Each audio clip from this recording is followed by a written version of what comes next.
welcome back. It's Christine again with the Artist Pod, and today we're going to talk about how to draw a pink flamingo. So, let's get arting.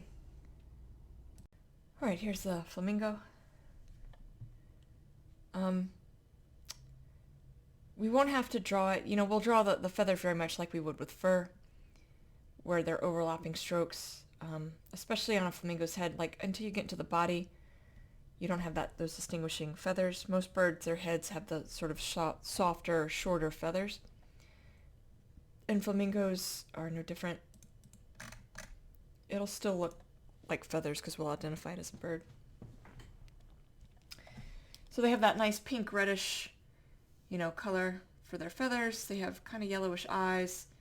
They have like a peachy kind of colored beak that goes into black, so we will have to use the gray for black, and then white around their face. So just gonna get started using those overlapping strokes, right?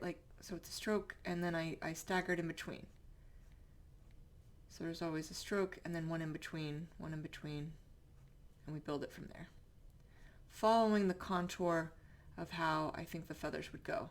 So in this case, it's dipping down to the beak, so we're pulling that up and rounding it as the feathers would come up.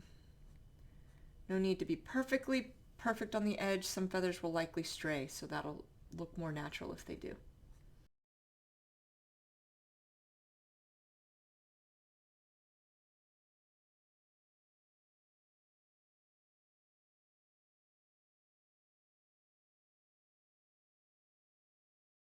Now as we bring the feathers down, we're going to follow the contour of the neck. As the neck bends, the feathers are bending, and then you have them kind of hitting here and flaring out, and we'll kind of fade them off and see how that works. Now usually, I know I've talked about when you're on an edge, pulling the feathers or pulling the strokes inward. In this case, I'm actually doing the opposite just a bit because you want some variation in the feathers. It's not a perfect edge, right? Like, I'm not worried about the skin of an ear, which wouldn't have pieces of the skin sticking out. It's feathers or fur where I can do this a little bit more, especially because the way I've drawn it, it doesn't have to be perfect. Sometimes the fur on an animal is very short and tight, and so you want to do it in those cases. But otherwise, having the variations pop out a bit, make it look more natural.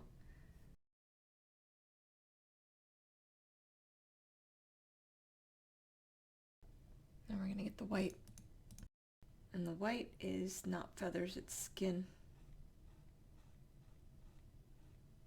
And anytime you're dealing with bird skin, it's typically very wrinkly. Just being extra careful around the eye. Give it some texture. It's not a completely smooth transition between the colors here on the beak. The white to the peach to the black.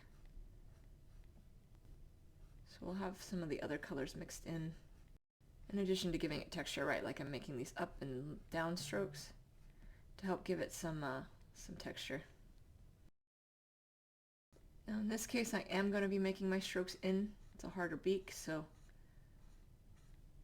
I'm going to be angling these in instead of out and pushing some of this sketch into the white area.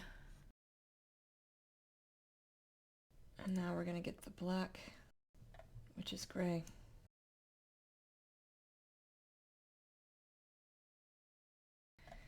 Alright, so we're going to have the light source coming from over here. And as usual, that means it's above and in front of, not behind or next to. We're just going to get started with these feathers here. So all edges are still in shadow, but right through here obviously would not be. Just occurred to me I'm going to have to change the layer order for the white. I'm going to want it under these feathers, but that's okay. And this edge would be in shadow. Not much, because it's going to pop right back out into highlight, but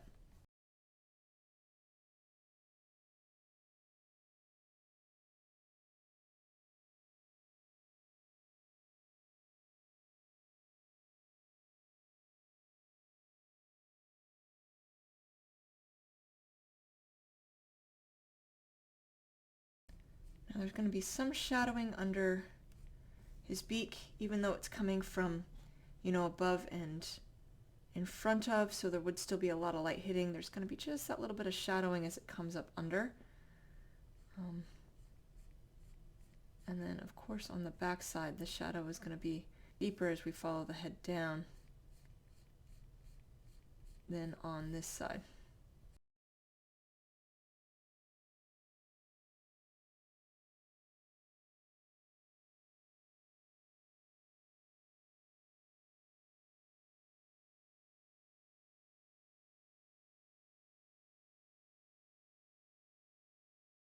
And then as we come underneath here, again, you have that shadow that's really going to be picking up because you're going underneath him. Now, some of this would be in highlight. I'm debating on exactly how to fade it out, which is why I'm holding off my pen pressure. Be easier to fade it out with, less pin pressure and sort of allow these spots to just sort of fade, but I may add some bursts of light.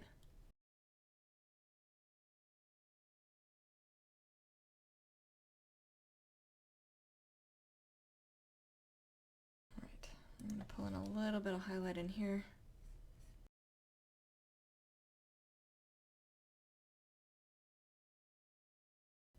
I'm just going to taper out some of the shadow before we move on to his beak.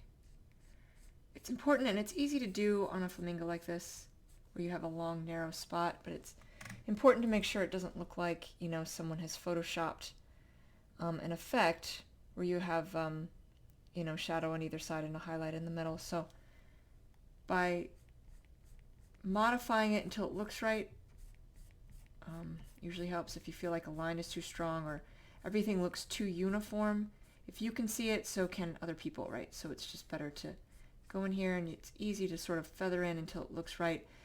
Sometimes, even though I say, there's shadows on all sides, sometimes I'll take a spot and I'll push a highlight all the way over.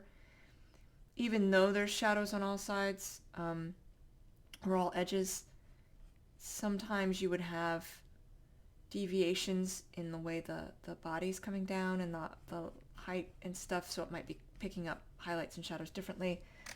And so I'll often make modifications, and that's one way to break up too much monotony of like an edge that's all in shadow, is I'll push the highlight a little further over than I would normally, but only in spots where that makes sense. So I might not down here, but I would where it would be catching highlight. Another thing to note is when you're fading out, like you're trying to create a composition, right? I'm not drawing the entire flamingo, I'm trying to make just a portrait of its head, really. And you're choosing a spot to sort of fade out a composition like I did. The angle is like this, not like this. That makes a difference in how we perceive it. And then having the variations where I have some coming out and back in can help too. And just as it came out, right, the pin pressure lessened off until, as we pull back, we read it as his body kicking in, and not like an awkward composition. So just getting rid of a few gaps. I'm going to go ahead and drag the white underneath so that it's under this pink layer, and we're going to get started with that. The white is skin, so I'm going to give it some texture as opposed to the beak, which is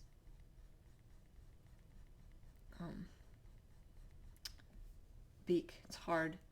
So to give it texture, just like I was sketching it, I'm going to kind of go up and down with it with these lines. It's a quick and easy way to provide texture on something.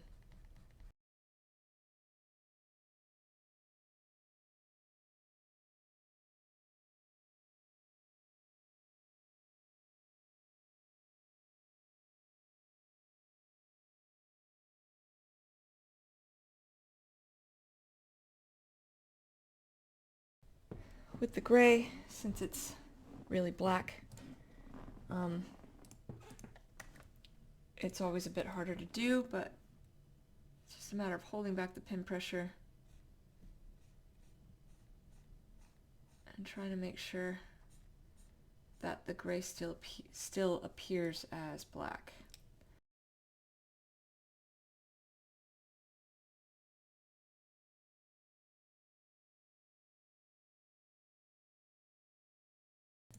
Now for the eye.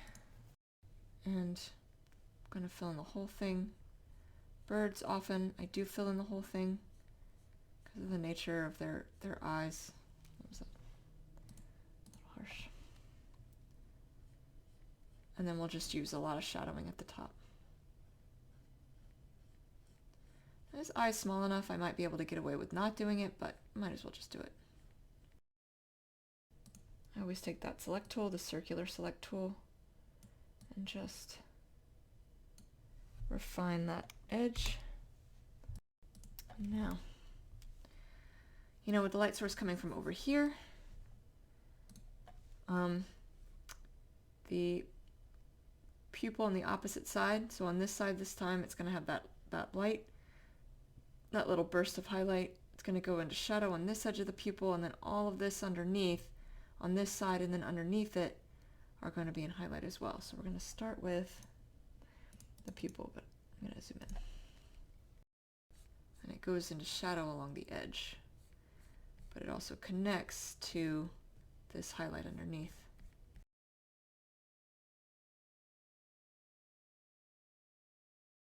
And then the last part of creating a realistic eye is adding the light flare. It's one of the most important parts to it, right? Looks fine, but it can be a bit lacking unless you add nice strong bursts of highlight. Goes into the pupil, always on the side of the light source. I've already changed it to white, so we're just going to fill it with the foreground color. And there we go. Alright, so that is how you draw a pink flamingo. I hope that was helpful. In the floating nether next to me, I have other videos of art tutorials I have done, and I will see you all soon. Thank you so much. Take care.